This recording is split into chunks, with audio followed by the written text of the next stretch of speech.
Hey everyone, it's Devin here. Just wanted to jump in before the episode started to provide a bit of a trigger warning to you listeners.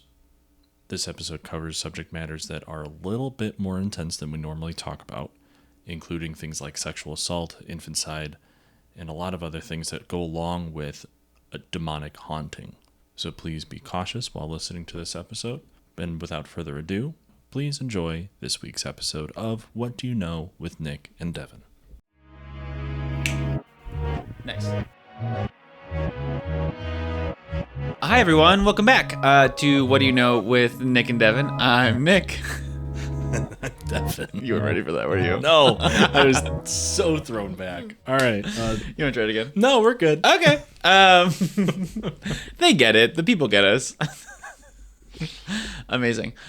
So today that this comes out is Spooky Halloween. Spooky. Thank you. Appreciate you doing that Yeah. for me. I'm wearing orange. And I felt like orange and black was a little like too on the nose.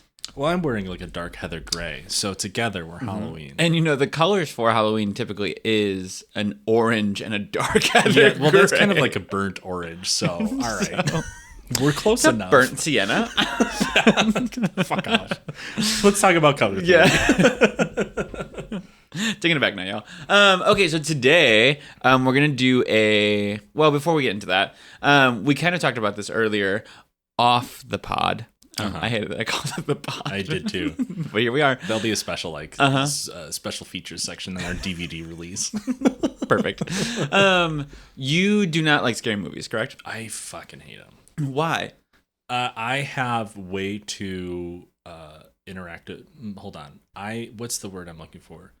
Overactive and imagination. Sure. Yeah. Yeah.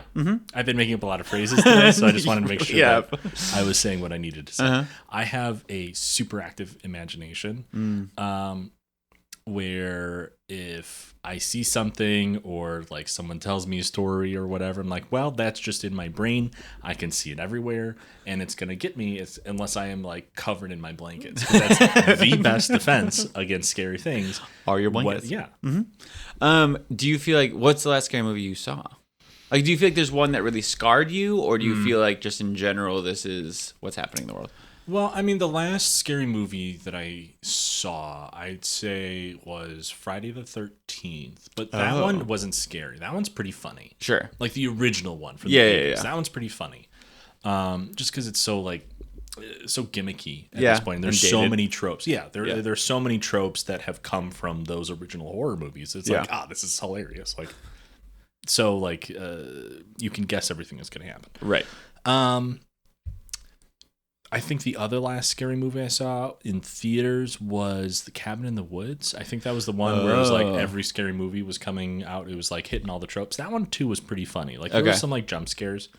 But I think like seeing it, I was like, this is just a ridiculous plot. Like we're coming through dimensional portals to have like Wolfman and the Mummy like make out or whatever happened in that movie. I don't really remember. I only saw it What once. fever dream were you watching? Maybe it was just like a porn that I watched. I don't know. Yeah, exactly. No, it's just like if I see something or if I read something, it just really sticks to my brain, and then I'll have really bad dreams about it. I'll see whatever the creature is moving in the shadows when like I get up to pee in the middle of the night. Okay. So I'm not good. Like even the orcs and the ring wraiths from Lord of the Rings when I was a kid, when I first saw those in theater back in the early 2000s, like those stuck with me and freaked me out. Like I was watching those movies behind my eyes when I was a kid. Well, Now, the I ring just love wraiths them. are fucking scary. They're scary. They're supposed to be horrifying. So like, job well done. But yeah. The Nazgul are what they ride, correct? Or are they also called the Nazgul? The ring wraiths are the Nazgul. Got it. What are the things that they ride in the air? According to Wikipedia, the Nazgul's flying steeds are given various descriptions but no name. Perron calls them hellhawks. Tolkien describes them as fell beasts.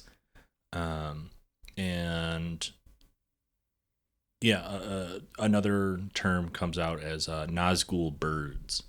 But they don't. I think they're just so horrifying and new spawns of Mordor that no one really came up with a name for them. Interesting. Okay. All right. Those things were terrifying. Oh yeah, those things Because are freaky. And They then were they're like just long necks yeah, and like just ripping people up. horrifying. Oh, See, so now cool.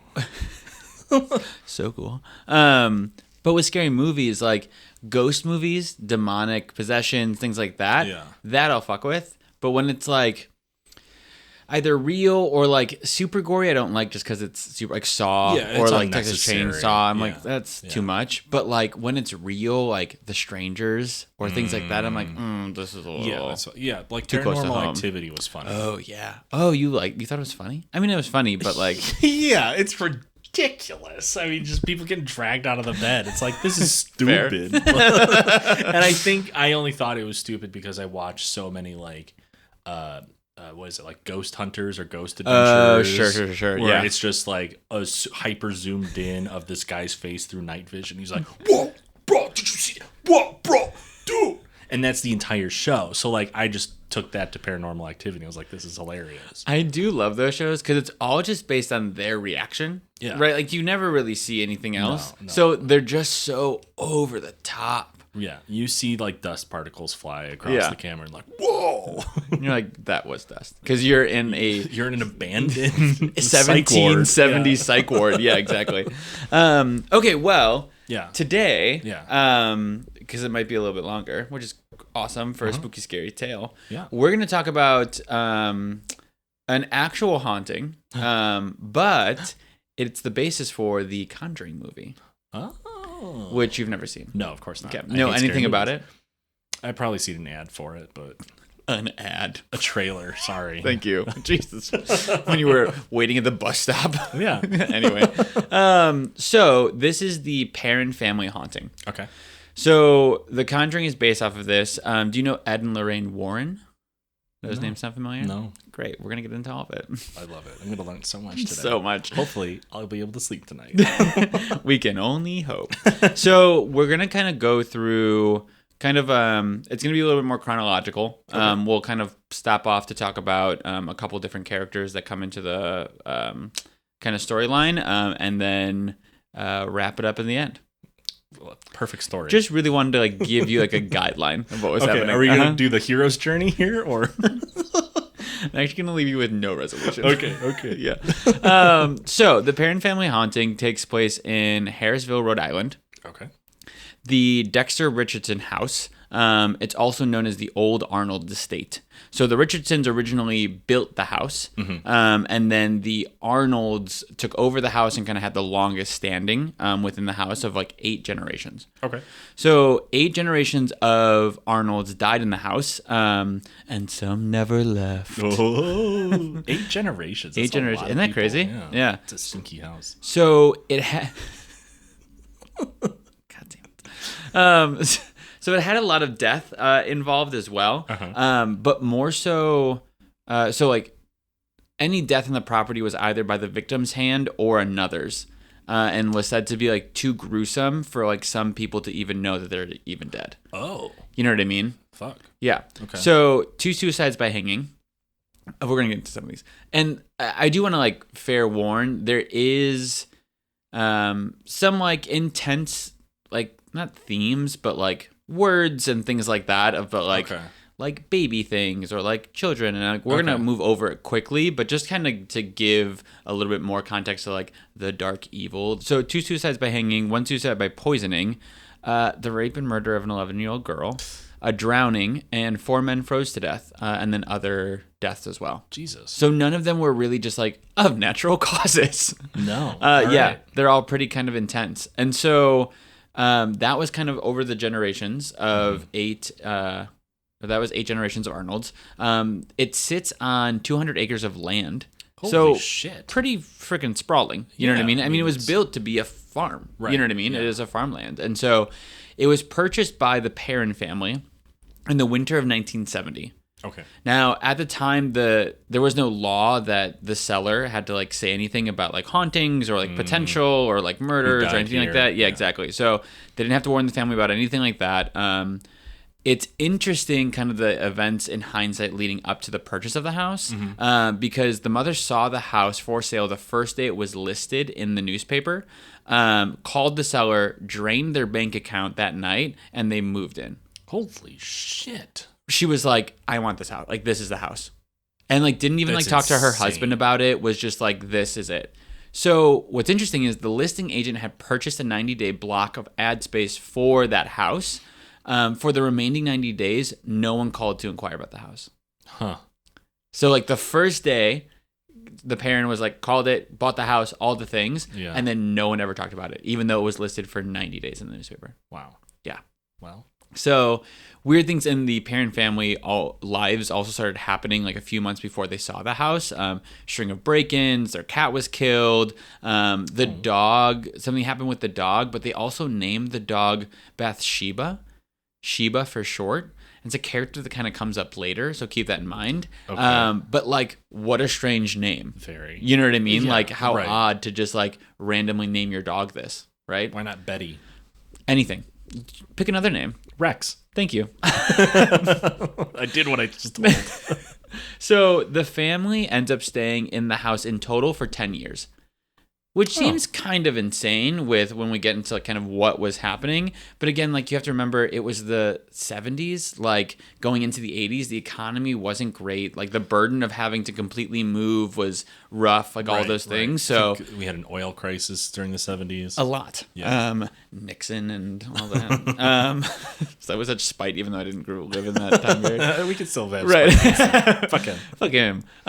So to get a little bit more into the family itself, so there's Carolyn and Roger, the parents, and then they have 5 girls. So they have Andrea, Nancy, Christine, Cynthia, and April. Cynthia is also referred to as Cindy sometimes. Okay. Nobody remembers. This is the weird thing is that like when they saw the house, or even when like to go see it, check it out, all those things, nobody remembers anything spooky about the house. Like nothing was like eerie about it. Nothing was like there's a weird like pool or energy or anything like that. Yeah. But then the first day they moved into it, it immediately started like we immediately started like seeing things, noticing things, stuff like that. The seller's last words to them were, leave the lights on at night. What? Which I'd be like, fuck? excuse me? Excuse the fuck out of me? What? Just like as the doors close. Okay, leave the lights on. Okay, bye. Yeah. Like horrifying. What? What a setup. You know What what I kind mean? of shit is that? No. Fuck. All right. So the kind of the first encounter that they deal with is the tenant before them was Mr. Kenyon, and he was moving out as they were moving in. So it seemed like pretty like quick. So like he was still getting his stuff together. So Roger tells Andrea to take the box to Mr. Kenyon in the kitchen. When she does, she sees another man with Mr. Kenyon, but Mr. Kenyon is not acknowledging him at all, and the other man just kind of watching him. So she's like, maybe they're just like working, or he's just like not paying attention to him, whatever, right? So she leaves the kitchen, she wraps up the box, leaves the kitchen, and asks the mom, like, hey, who's the other man that's with Mr. Kenyon?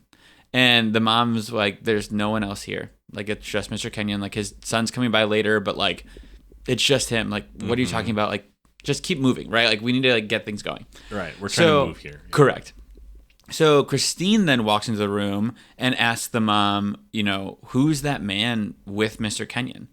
And Carolyn again says, there's no one here. Like, what are you guys talking about? So, again, just brush aside, right? Cindy comes in the room and asks the same question of like, who's this man? Yeah. Before Nancy comes in the room and whispers and asks her sister if they saw the man who was next to Mr. Kenyon, which they all say like, yeah, we did. And she's like, great, because he just disappeared. Just like simply just disappeared. Yeah. Gone. Yeah. And they were like, oh, okay, cool. So what's interesting is that like Roger, the dad, had gone into the kitchen to like talk to Mr. Kenyon about something, but like didn't acknowledge the man that all the sisters had seen. Okay. Like the man's there, he's talking to Mr. Kenyon, but neither of them are acknowledging that. Seeing the guy. Correct. Yeah. And I'm like, okay. Day one, we'll have to see it. So now we're just gonna kind of talk about just some general encounters that focus on like the girl's perspective, and what they saw through the house. So a lot of apparitions and a lot of spirits and such, of course. So the sisters saw an apparition and named him Manny. And right. Andrea says they hung out with Manny all the time. They believe that he was John Arnold, like one of the original Arnolds, who died from drinking poison. So, Okay. So This is so weird. So the poison that he was drinking at the time was drunk in small doses to kind of have like an inebriated effect. Okay. So like you could kind of like sip a little and kind of get drunk and not have to like drink a bunch of whiskey or whatever, right? So it was ruled a suicide because he had accidentally poisoned himself, right? But Andrea says he wouldn't do that because they got to know him. And I'm just like, I don't think you get to decide. Right. I was just like, okay. Another thing was a woman would enter the girls' rooms at night and kiss them on the forehead every night. They knew it wasn't their mom because their, quote, mom smelled like ivory soap and this woman smelled like flowers and fruit. Ooh. So, like at night when just like some random woman walks in and like kisses you on the head? Yeah. Yeah, that was happening every night. Okay. Uh-huh. Okay. The spirits would mess with the kids' toys. So they would like move them or hide them. And the girls started kind of like fighting with each other about that, which kind of creates some animosity in the house, right? Cindy started sharing her toys with, quote, anyone that came into her room. And so one of them was like a close and play, which is basically like a CD player, but it was like a toy. So they like played whatever you put into it. And the spirits apparently hated it. Broke both the toy and her favorite record that was in it. Wow. They're like, this is so fucking annoying. Yeah. Can you stop? So one night, Cindy told her sisters that voices were surrounding her, telling her that there were 7 dead soldiers in the wall. Like bodies? Just soldiers. Just soldiers. Mm-hmm. All right. Which, after a little bit of time, like let's say like you confirm everything. Let's say you're 5 years into being in this house. Don't you kind of look eventually? Yeah, I'd bust open the wall. Right. Yeah. Like maybe we figure out what that is. You know? Yeah, if I can't move, I'm going to break open the wall. Just throwing it out there. Right. One spirit would call out mama at night. Okay. Uh-huh. Horrifying. Doors opening and slamming, of course. That's easy. Yeah. Right, that's the wind. Yeah. Overwhelming sadness. So people would just like the longer they stayed in there, like the more like worn down and just like sad they would feel. I've heard that one before. Yeah. Like they just kind of like drain that energy. Yeah. And like whispers, just like people like not even just like full coherent words. Yeah, exactly. Just like people whispering. Right. Like that's horrifying. I would go insane. I would go absolutely insane. So one of the sisters befriended Oliver Richardson. And remember, the Richardsons were the original family that built the house. Okay. So she had befriended Oliver Richardson, a little boy from the first family that moves into the house, which is like, I don't understand how you just befriend a ghost. Like, I think that's like super... Okay. Ask Casper. All right.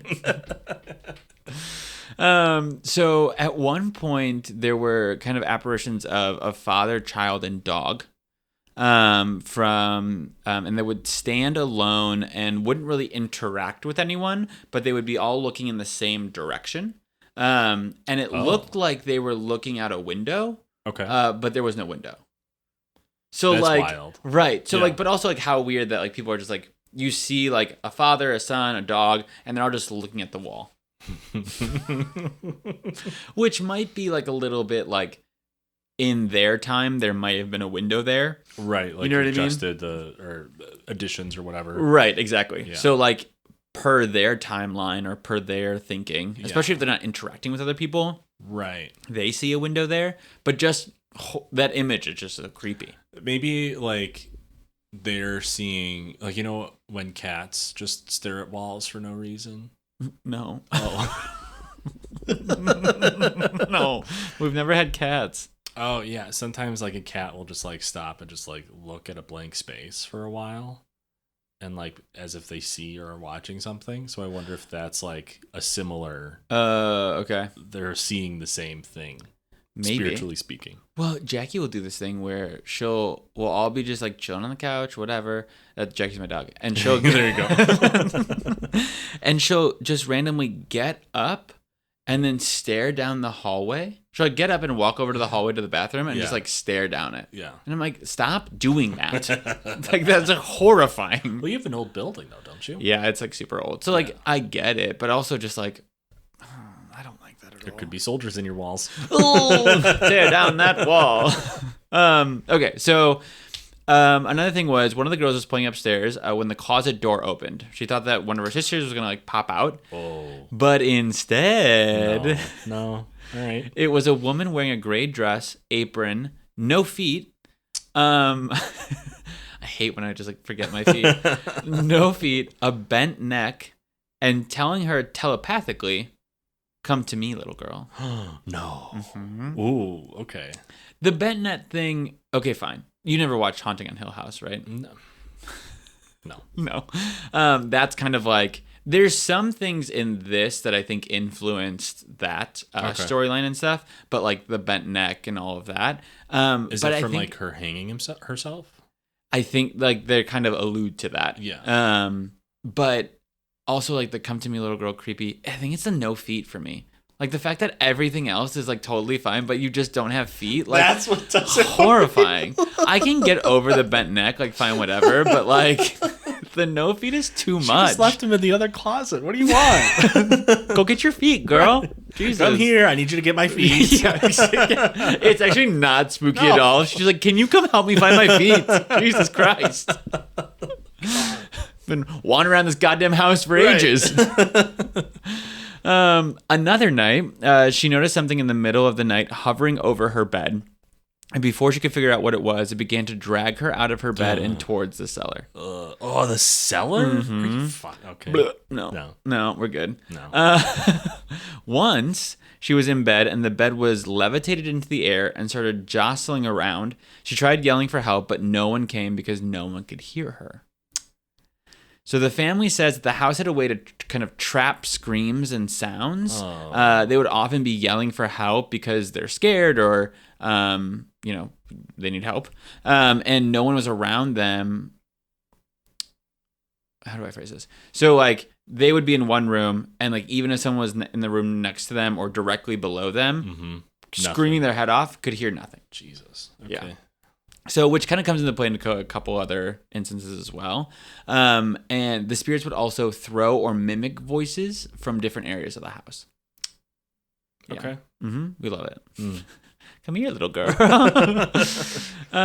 So one of the things that the girls would love to do is play hide and seek because that's Why? Are you That's the stupidest thing.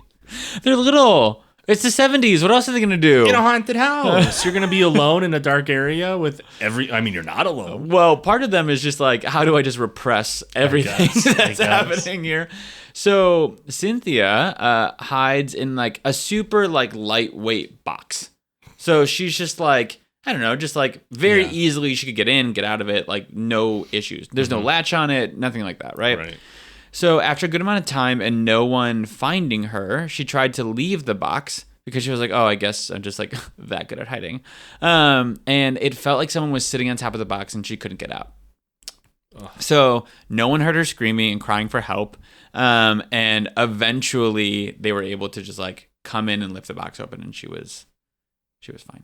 Well, not fine, but like traumatized, near death. Right. Yeah, but she was fine. Okay. Happened another time with Christine where no one in the family could find her. And they're like, okay, what the fuck is going on? Yeah. So they're like running around the house. They're checking outside. Like they're trying to see where she's at, all these things until they look in a trunk in her room.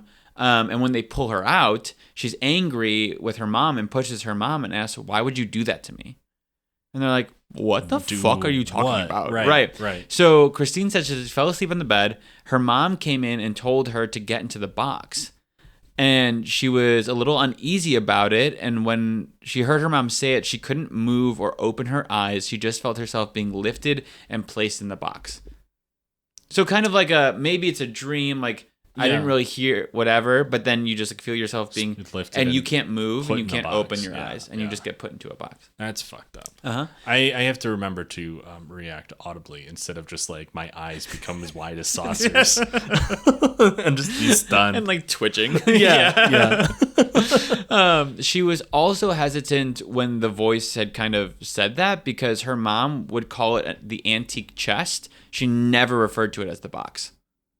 Oh. So like the voice was her mom. She was Yeah. like, it was 100% your voice. But she didn't say the right But you things. said get into the box, not get into the antique chest. And she never referred to it as the box, would never refer to it as the box. I wonder if this trunk was around, like, in the house for all this time, like from one of the older families, like it was just left there. Oh, maybe. And so to this one spirit, it's just a box. Right. And to her, even though she's trying to mimic the mom, it's like just not quite right. You know what I mean? Mm-hmm. So, yeah, creepy. There is also a dark entity in the house that no one in the family talks about. Like, so Andrea, the eldest, has written a few books about this and like kind of is the most vocal of the family to talk about everything that's happened to them. Yeah. And she says that, quote, there was a very bad male spirit in the home with 5 little girls, end quote. Like, that's all they've said about this. Did you say that again? Quote, there was a very bad male spirit in the home with 5 little girls, end quote. And 5 little girls being her and her sisters. Correct. Okay. Yeah. Okay. So, like, just very, like, evil, malicious, and, like, kind of allude to things, but they never talk about that. There's 3 events, I think, that happened that they refuse to talk about. Like, we'll never mention it. Interesting. Like, I don't know. Maybe it's just because it's 2023, but, like, do you think that this evil man spirit somehow, like, sexually assaulted the 5 girls? I think is that what they're alluding to? Yeah, I think that's what it is. And so it was like, yeah. Yikes. Yeah, we'll just keep going. Yeah. That's fucked. So again, like, I think there's kind of like, all of them have their own story.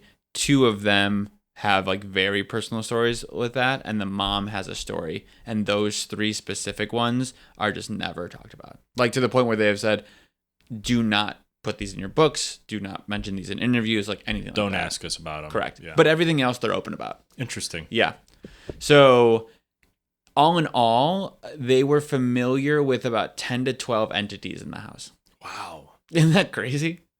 I mean, you have 8 generations of ghosts to deal with. So, But also just like, I feel like most people are like, oh, like, there's the lady in white, or like, there's this one ghost, or this evil demon, right? Yeah, yeah. But to be like, oh, there's the man and his son and the dog and this lady and that, and like, just we like have a whole 10. baseball team of ghosts. Jesus Christ, truly.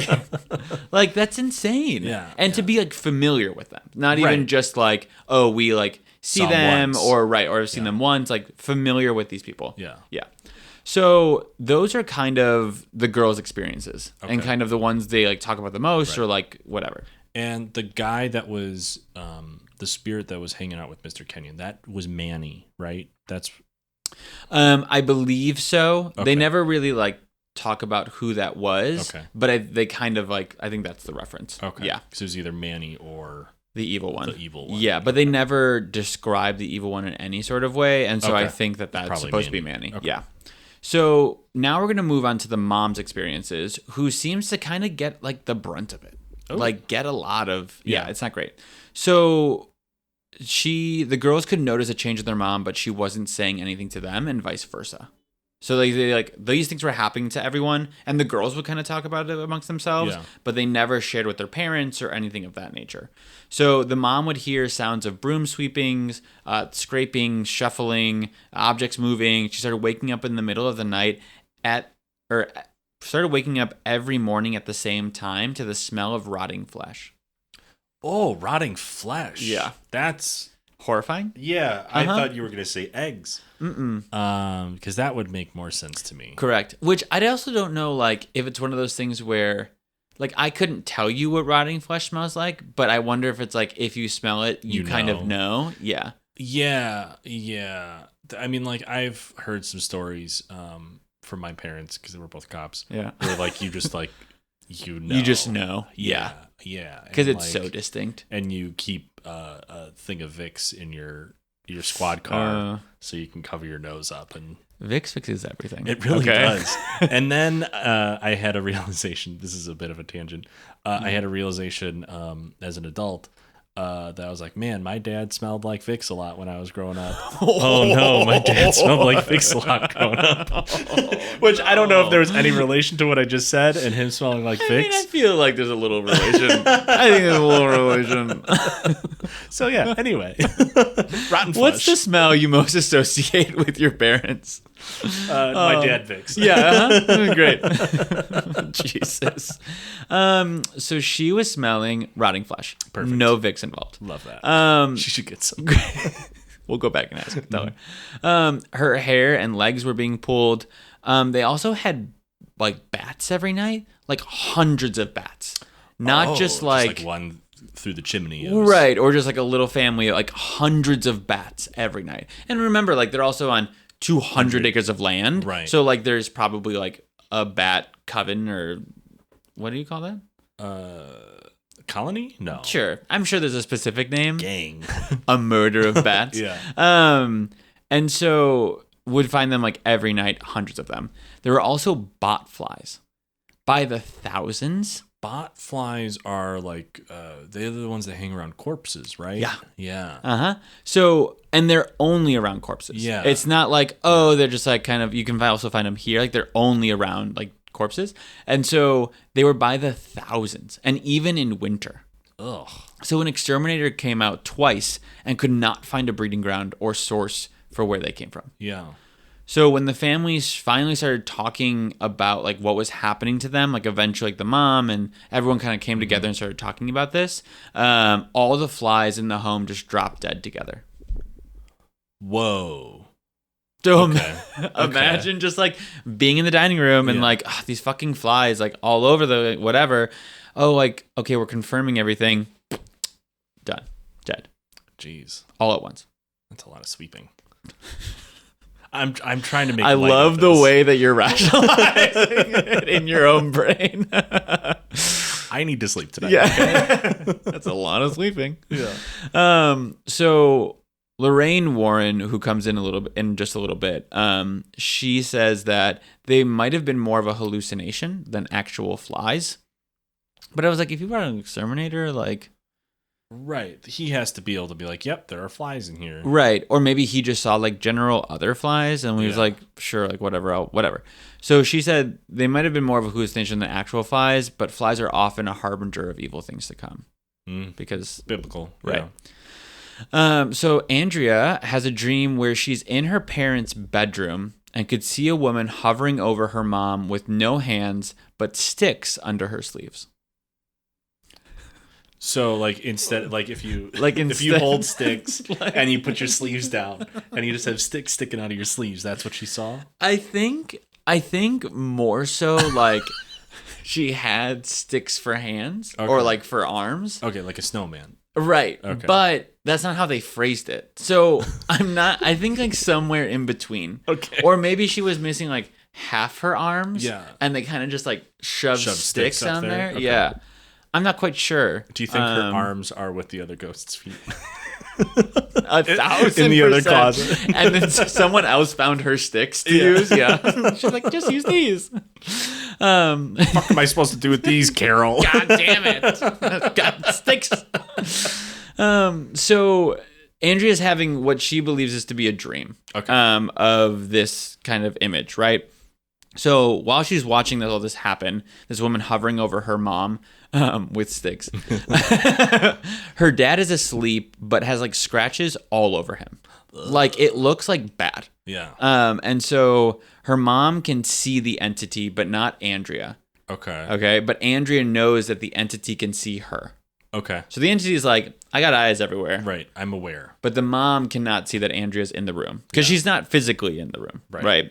And so Carolyn was trying to get Roger, the dad's, attention, but he wasn't moving or responding or waking up at all. Mm-hmm. And more so like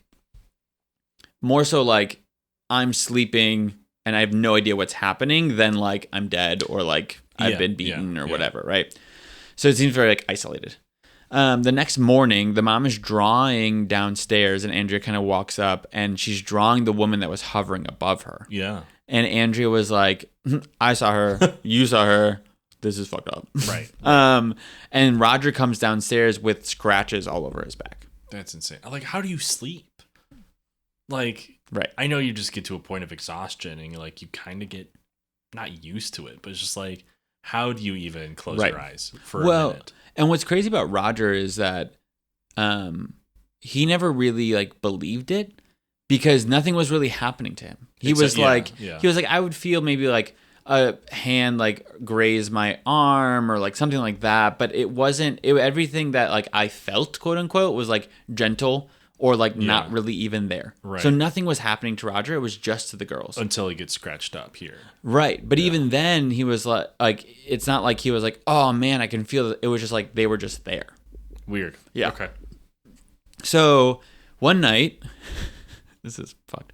So one night Carolyn wakes up, and to the smell of smoke. Okay. And sees two tall apparitions standing in the room, kind of like at the end of the bed. Yeah. Right.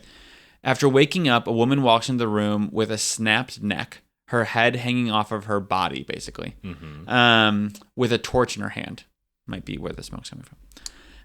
And so the woman starts chanting, quote, "'Twas mistress once before ye came, and mistress here will be anon. Will drive with fiery broom and drive ye mad with gloom." Interesting. So kind of like, bitch, this is my house. Yeah.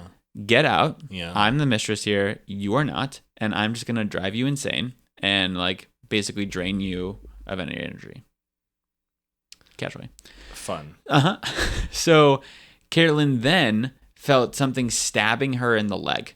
And when she looked later, it was like a perfect circle. So not like a knife or like anything like that. Yeah. After this, her general self was like in a quick decline. Yeah. Like kind of like aging quickly, just like really like low and drawn and depressed and like really awful, right? So Carolyn starts to research the property because now she's just like, what the fuck is going on? What happened here? Right. Yeah. So she researches the property and finds out about all the deaths that occurred here that we talked about earlier over the 8 generations and potentially the murder of a baby for satanic rituals. Ooh. So this is where Bathsheba Sherman comes in. Okay, name of the dog, right? So she was born Bathsheba Thayer in 1812, married Judson Sherman in 1844, and they had a son, Herbert, born in 1849. Okay. These facts are all facts that can be confirmed by census and records and all of those things. Right. Everything else is kind of more so like rumor and story, so we don't know like what's concrete and what isn't. They possibly had 3 other children that did not survive past the age of 7, but no census records were found. Now, again, they could have been born and died between censuses? Sure.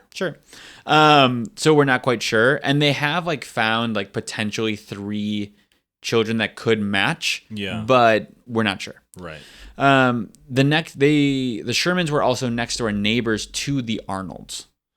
Okay. And so they accused her of being a witch and killing the baby, the Arnold baby, for satanic rituals because the baby had died while Bathsheba was watching it. Okay, so Bathsheba was neighbors to the Andersons? To the Arnolds. The Arnolds? Uh-huh. And Bathsheba was like, I'm going to watch your kid. Yeah, they were like, hey, we're going to go to a night on the town. To O. Henry's. Exactly. We're going to road trip all the way from Rhode Island to Justice, Illinois. Correct. Can you watch our kid? You babysit. Correct. And then Bathsheba is like, bet. Totally. I'm going to use this kid for satanic ritual. Supposedly. Allegedly. Okay. So the townspeople, because the baby died in her care. So now and she's like, I don't know how it happened. Right. And everyone's like, well, what do you mean you don't know how it happened? And the reason why everyone's like, what do you mean you don't know what happened is because the baby's mortal wound was determined to be caused by a large sewing needle impaled at the base of the skull. Holy shit. Yeah. How do you not know how that happened? Right. So that's where everyone's like, right. You're saying you have no idea, but at the same time, like this sounds like a freak accident that just kind of like happens. Right. Right. And it sounded like, oh, let me just set this baby down on the sewing table. Like, oh no. Correct.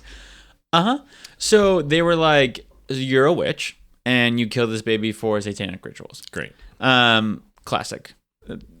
And so she was taken to court, and this is like, I think, documented. She was taken to court, but there wasn't enough evidence to convict her. Okay. Which I was like, actually shocking for this time period. That they weren't just like, right, put her on a stake. Yeah.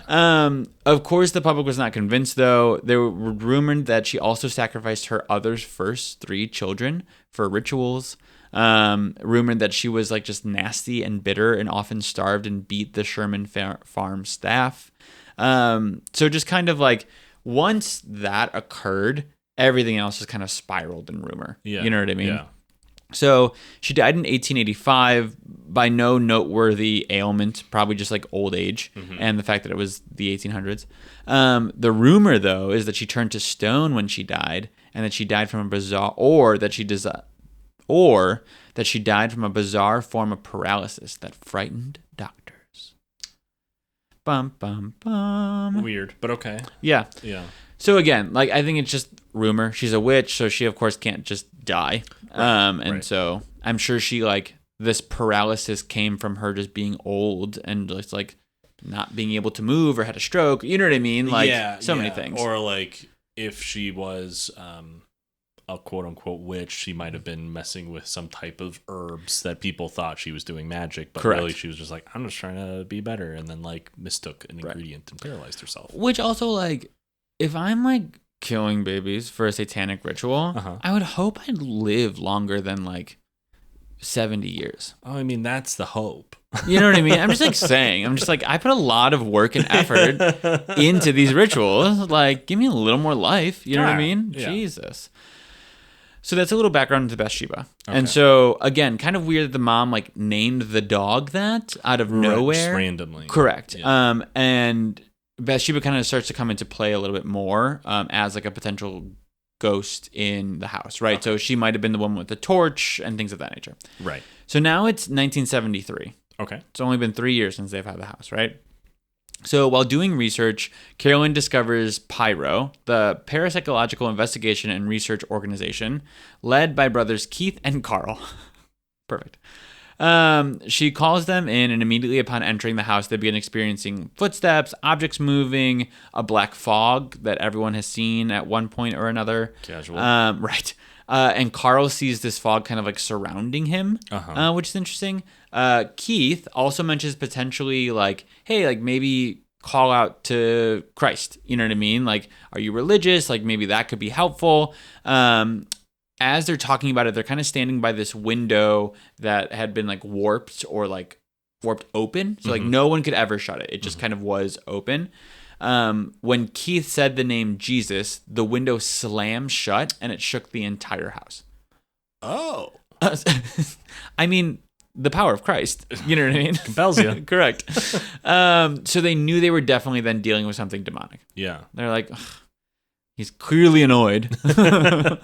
1975 rolls around after the Keith and Carl investigation. Wait, did Keith and Carl not do anything? They were just like, it's demonic. I'm out of here. Kind of. They were like, here's some answers. What's the point? Good luck.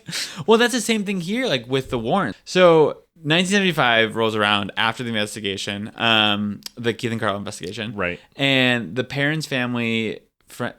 The sun went away. It got so dark. It got really creepy after talking about all of this too. Okay, I know I'm gonna sage the shit out of this room. Totally. The Perron's family friend suggests to them to contact the Warrens for help. Okay. So let's get into a little bit about Ed and Lorraine Warren super fast. So Ed Warren Miney was born 1926, died in 2006. He was a paranormal investigator, self-taught / self-proclaimed demonologist. Author and lecturer. I think there's only one way to teach it, and it's yourself. Correct. He was kind of the first to really like bring that into the mainstream of like demonology, so to speak, and like the occult. So, I mean, at least he gets that. Lorraine Rita Warren, born in 1927, died in 2019, so pretty recently. Yeah. Paranormal investigator, self-proclaimed clairvoyant, and light trance medium. Okay. Uh-huh.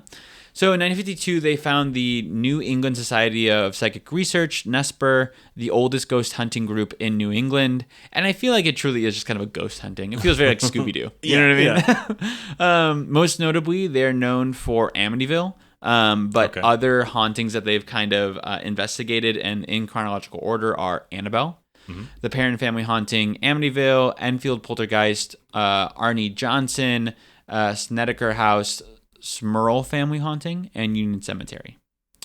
So a lot of these that they've investigated have also kind of pulled into what people are calling like the Conjuring like universe or like the Warren universe because they've made so many movies based around the Warrens now. I think there's like 3 or 4 and the Annabelle series. Yeah. Right, exactly. So many skeptics, of course, combated the Warrens and felt that they sometimes made things worse than helped solve problems. But most people say that either one, they did help them or they always had the best intentions. Lorraine even admits to Andrea years later, I think at the Conjuring like opening or screening or whatever, that they were in over their heads when they showed up. Wow. They were just like, we didn't know what to do. Yeah. So Ed and Lorraine Warren show up at the house and investigate the day before Halloween because they wanted, quote, the veil to be the thinnest. Which is like, show up whenever. Like, you don't gotta... This has been happening all year. Correct. Correct. Lorraine enters the home and immediately feels the evil presence is Bathsheba. She says the parents' bedroom is where Bathsheba killed the baby. Oh. Uh-huh. Shit. She's like, I feel it. I know it. Like, no one prompted. I'm sure she looked into it. Like, part of me is like... You have to do some research. Right. Like, I'm sure it's not like she walked in and she was like, I know the name. You know what I mean? Yeah. So, Lorraine believes that Carolyn is oppressed, which is the step before possession. Oh. So she's like on the cusp. Yeah. So the Warrens conduct a seance to help Carolyn, which they can't do an exorcism because, one, she's not fully possessed. The parents aren't religious, and the Warrens don't know or are like given the right to they don't have do an exorcism. Christian powers to do that. Correct. Yeah. So they send the girls upstairs and they start the seance. Of course, 2 of the girls are like, we're going to sneak down and watch what's going on here. Right. Roger, who hasn't really believed in what was happening too much, like I said, in, I think, one of the shows that they talk about, it's like paranormal something, whatever, he says, quote, within the first couple of minutes, he says, quote, all hell broke loose. Okay. So with truly, like right away, Carolyn was sitting in a chair and is not completely like full. She's just like completely slumped over and just like kind of limp and deflated. Yeah. Exactly. As if she was dead. The table begins to levitate and Carolyn's body begins to completely contort, including bizarre and unnatural facial movements. It almost looked like her body was being squeezed. Whoa. Yeah. Okay. Carolyn is potentially speaking in tongues and making like wild noises at this point. All of a sudden, everything comes crashing down. So like they make it seem like very like godlike, where it's just like, and then the god's fist like crashed everything to the ground sort of thing. But not for long, because then after that, Carolyn is lifted into the air and thrown across the room like a rag doll, except she lands on her head. And so she is then completely limp. Roger runs over to her, freaking out and screaming, you killed her, get out, like towards the Warrens. Like, clearly, like her neck is like, she only landed on her head. You know what I mean? And then starts shaking Carolyn and yelling, come back to us, don't leave your children. Okay. And so the Warrens just peace. They leave. Oh. They were just like, okay, bye. Here's the bill. Good luck. So the Warrens leave. Eventually, Carolyn comes back and says that it took everything in her to come back. Holy shit. Like, she, like, remembers to a degree, and she's like, it really took, like, everything in me to come back. Yeah. And I was just like, oh, fuck. So, clearly, everything was cool between the parents and the Warrens, because the Warrens come back 4 or 5 times, but are never able to fully help. Yeah. So, super sweet. Well, I mean, she's not dead, so. Fair. Carolyn only continues to decline, and Andrea steps up to kind of take care of the house and of her sisters. Because her dad's, like, working. You know what I mean? Yeah. So, like, and her mom's kind of, like, in bed all day. Like, it's not great. You know what I mean? So now we're getting into kind of the resolution. Okay. So Carolyn one night comes down from bed and asks Andrea to heat up some dinner and make her some coffee. She's like, hey, like, I'm hungry and tired. Yeah. And so Andrea gets up from the living room. She's like, yeah, sure. And crosses to the dining room into the kitchen to get things heated up, which takes a while because, microwaves didn't exist and like got to turn things on and all that, right? It's the 70s. So Carolyn's waiting in the living room when she hears a laugh coming from the dining room. And she looks over into the dining room to see an entirely different scene from Out of Time. So she was like, a whole family is sat around a table, candles lit, different furniture, dinner's being cooked over the open fire, which this fireplace has been sealed for over like 100 years. Yeah. A man at the head of the table notices Carolyn and nudges the person next to him to look. And at one point, all three of them are just staring at each other. Wow. So to the family, it almost seemed like to the family, Carolyn's the ghost. Yeah. So my thing is like time loop.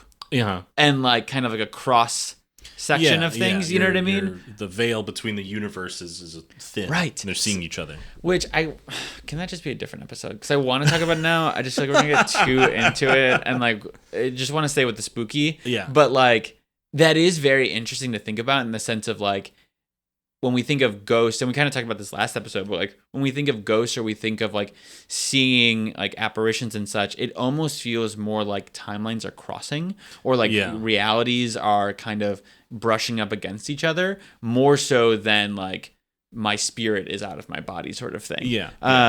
So I'm interested to talk more about that. So put a little mental asterisk in there. Andrea then at this point comes back in through the dining room, which was completely back to the 70s and, nothing was on or whatever, to the living room where she sees her mom completely full of life and beaming.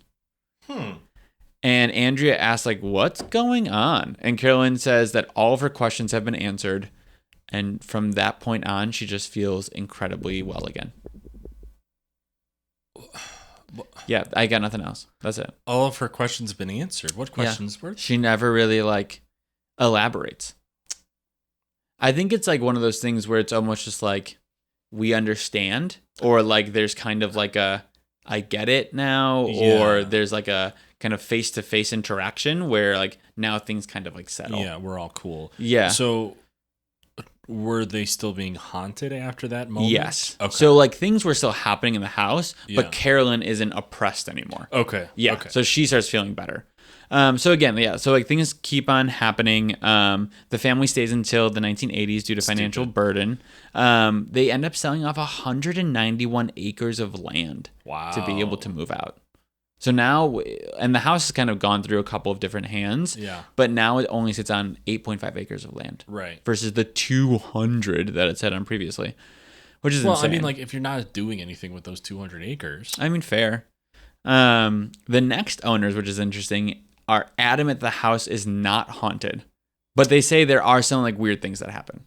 They're like, it's not haunted, but like it's things just an old house, move. All right? Yeah, like smell rotting flesh, like whatever. They even put up multiple videos online to prove the house wasn't haunted.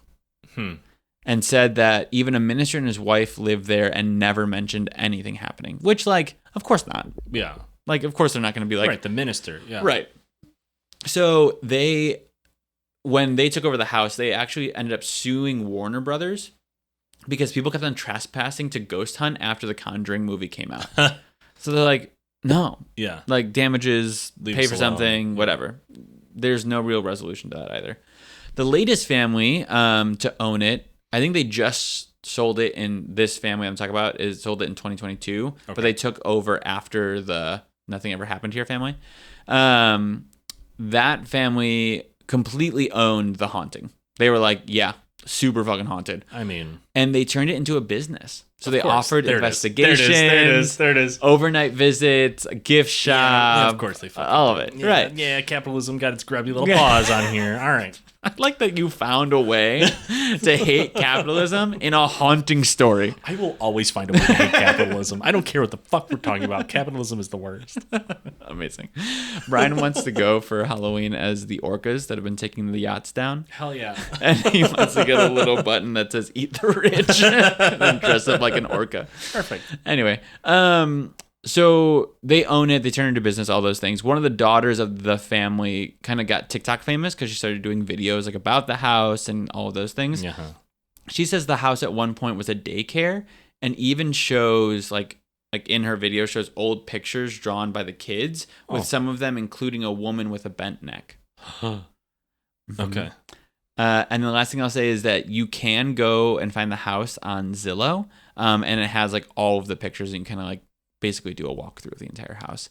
It's not fascinating. It is like an old farm. Like it is very like 1700s old farmhouse. Yeah. I think in my head, I think more like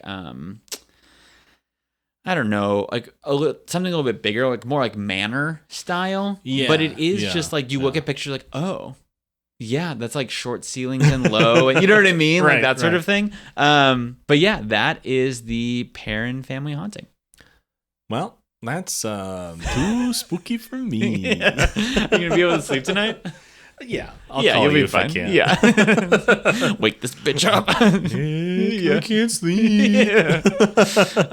It is really spooky and like kind of creepy, and I think you can find like a lot of videos of the family talking about everything that's happening on YouTube and stuff. Yeah, and I think it's just like this is something I'm more drawn to because I'm just kind of like I want to know if it's like real or not. You know what I mean? Like some of the things you can very easily just kind of wipe away, you know. But I think some of it you're like, oh, like from what you're saying, that could be potentially horrifying. Yeah, well, because then too, like since they did bring in so many other people, like how do you all have the same story, rock solid like that, you know? Like you can have your own separate accounts of what happened, but like ultimately the whole base of the story is the same, of the table floating, the mother getting tossed across the room and like nearly breaking her neck and all that stuff, like, why would you make that up?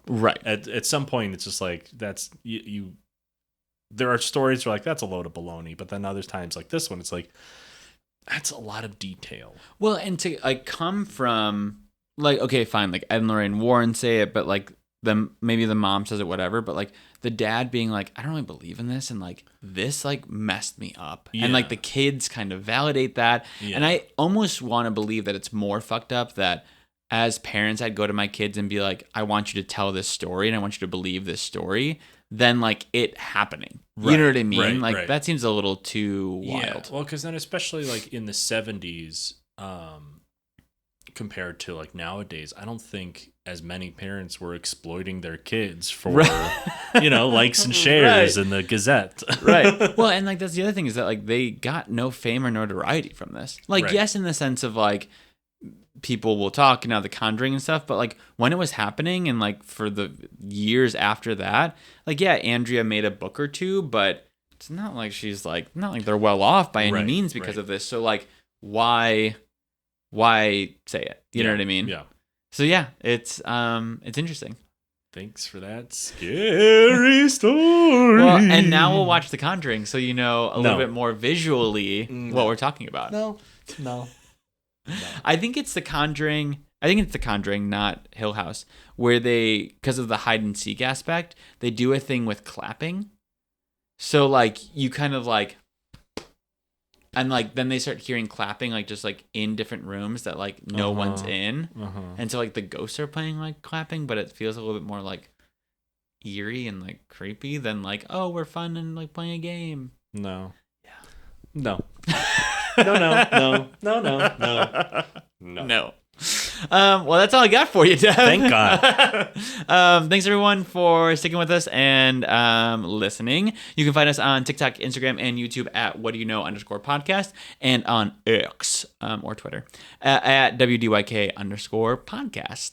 Like, comment, subscribe, engage. Tell us your spooky, scary stories. Yeah, we want to hear. Have you been haunted? Have you been possessed? Yeah. Have you gone through an exorcism? We'd love to hear about it. Have you been tossed across a room by a spirit? Right. Honestly, don't message us unless you've had an exorcism. All right. Thanks, Dev. Thanks, Nick. All right. Bye. Happy Halloween.